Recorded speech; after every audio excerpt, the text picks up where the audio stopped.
waxaan ahay Sylvia. Isbuuc ka hor ayay ahayd markii ay aabahay u soo baxday shaqo dhankaasi magaalada. Anigana ma aanan lahayn ikhtiyaar aan ku kala doorto in aabahay raaciyo in kaleeto maadaama aabahay uu ahaa qof kaliya aan haysto. Wuxuuna ahaa mid aad ii xanaaneeyo kadib markii ay hooyaday ku dhimatay shil gaari. Maalintii dambe waxaan horay ka galay iskool waxaana la geeyay iskool ku yaalo magaalada. Iskoolka dhisma ahaan aad ayuu u qurux badnaa aadna ayuu u nuurayay. sidoo kale waxaa joogtay arday aad u tiro badneed kuwaasoo aan aad ula yaabay. sidoo kale aniga waa ugu adkeyd inaan asxaab samaysto maadaama aan ahaa gabadh iska afgaaban. isla maalinkii ugu horreysay markii aan galay qolka nasashada waxaan la yaabay hal mar albaabkii ayaa isxiray waana furi waayey. isla markiina nal ka ayaa damay waxaana maqlay cod aad u cabsi badan. carar ayaan ismaagay misna albaabkii ayaa madax ku dhufsaday. waxaana ka war helay aniga oo lay kor taagan yahay dadka dhan ay u kor buuqayaan. madaxa ayaan kor soo qaaday waxaana la weydiiyey waxa dhacay iyo waxa aan la qaybiyey. waxaana ku dhahay wax walba ayaan u sheegay oo waxaan ku dhahay waxaas ayaa dhacay balse maanan arag cid ii aaminta oo wayba igu qosleen. dhammaantoodna waa iga wada tageen balse waxaa jira 2 gabdhood oo ii yimid oo ii sheegeen wax aad iiga nixiyey. waxayna ii sheegeen inuu jiro nin la dhaho Charlie kaasoo afduubta gabdhaha kadibna dila. anigii aad ayaan u naxay wixii aan arkayna waxay ahaayeen wax iga cabsiyey. aad ayaan u cabsaday markii aan xaafadda imaaday habeenkii aabahay ayaan u sheegay wuxuu igu dhahay waxaas wax jira maaha ama haddii uu jirin waa qof aaragoos u socdo ee qof walba maska dila qofkaas. habeenkii waan seexan waayey oo waxaa maskaxdeeda ka dhex guuxayay waxyaabahaas ay gabdhaha ii sheegeen. banaanka ayaan u soo yarbaxay si aan nafis u qaato balse waxaan arkay waxaan aad uga cabsaday lana yaabay. waxaan arkay qof waddada maraya oo qabo dhar madmadow sidoo kalena wejigiisa uu u qarsan yahay. markii uu ku soo aaday albaabkeena ayuu hal mar isoo fiiriyey misna waaba gabdhihii qofkii ay ii sheegayaan iyo ninkii sida uu ekaa ee Charlie ahaa. aniga aad ayaan u qayliyey waxaana cararay guriga ayaana galay. markiiba aabahay ayaa soo cararay wuxuuna igu dhahay maxaa dhacay aabo. waxaan u sheegay wax walba banaanka ayuu soo aaday misna qofna ma jooginba markaas. aabahay aad ayuu ii jeclaa laabta ayuu i geliyey sidii ayuuna habeenkii igu seexiyey maadaama aan degnaan ku dareemaya agtiisa. subaxdii markii aan iskoolka imaaday ayaan waxaan arkay gabadhii saaxiibteedeed iyada oo ii soo socota. waan fiiriyey waxaana ku arkay calaamado yaab leh. waxaan arkay iyadoo iska mahsanba. markiiba waxay bilowday inay iska oyso. waxaan ku dhahay saaxiib maxaa kugu dhacay. waxayna igu tiri saaxiibtan waa la la'yahay shalay sidii iskoolka uga baxday dib looma arkin.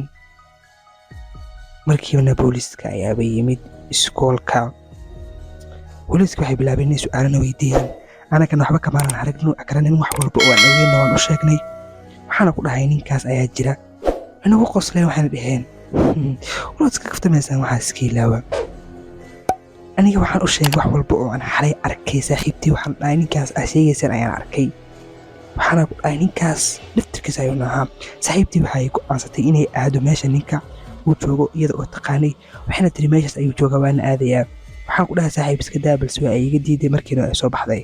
anna waxaan ku qasbanaaday inaan saaxiibtii caawiyo oo aan soo raaco. iyadii ayaan soo raacay waxaana soo aadnay meeshii ay ku tilmaamaysay ninkay dhees ninka meeshan ayaa lagu sheegaa. meeshii markii aan soo gaarnay baaskiilada ayaan iska dhignay gudaha ayaan u soo galnay. meesha waxay ahayd meel aad u mugdi badan aadna looga cabsanayo.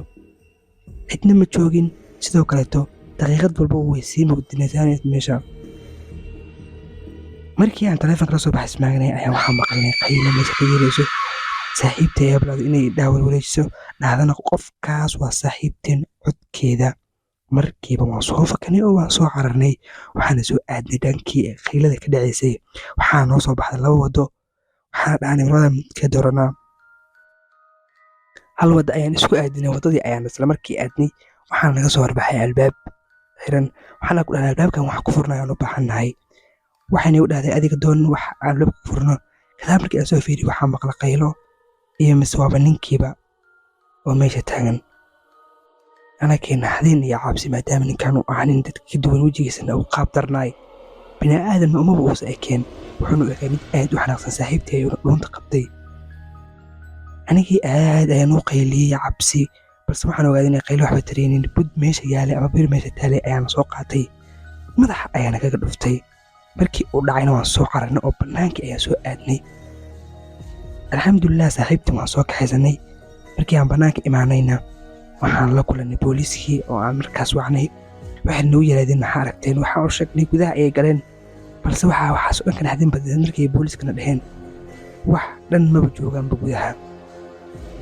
waxayna noo sheegeen in qofkaas uu idinka argoosan doono. waxayna nagu dhaheen is ilaaliya oo guryihiina ka soo bixin maalmaha soo aadan. meel kasta ayaana lagu dhajiyey warqadahooda. habeenkii markaan yara seexday ayaan mar waxaa maqlay dhaafkoo la soo jebiyey. misal hadda aan indhaha kala qaado waaba ninkii Charlie ahaa oo horteeda taagan isagoo aad u xanaaqsan, dhahayana waan ku dilayaa adiga, mana ku dayn doono. ani markiiba waan istaaga, waana soo cararay, gacanta ayuuna nab isiiyey. waan dhacay, waxaana bilaabay inaan qayliyo aabbahay u qayliyo. aabbahayna mar walba diyaari wuuna soo cararay isagoo weliba wato badiil. madaxa ayuuna si xun uga dhuftay. markiiba booliiska ayaa soo gaaray, waxayna qabteen ninkii Charlie ahaa. sidaas ayaana ku nafisay oo ninka halkaas ayuu igaga haray. halkaas ayayna ku ekeyd sheekadeeda. aad ay u mahadsantahay saaxiib haddii aad xilligan amaba intaan nala soo gaartay. waxaan kaa codsanaynaa haddii aad nagu cusub tahay inaad nagu soo biirto adigoo taabanaya subscribe. sidoo kalena videoga inaad like saarto haddii aad horey subscribe saartay videoga like tag kareyn. aad ay u mahadsantahay saaxiib.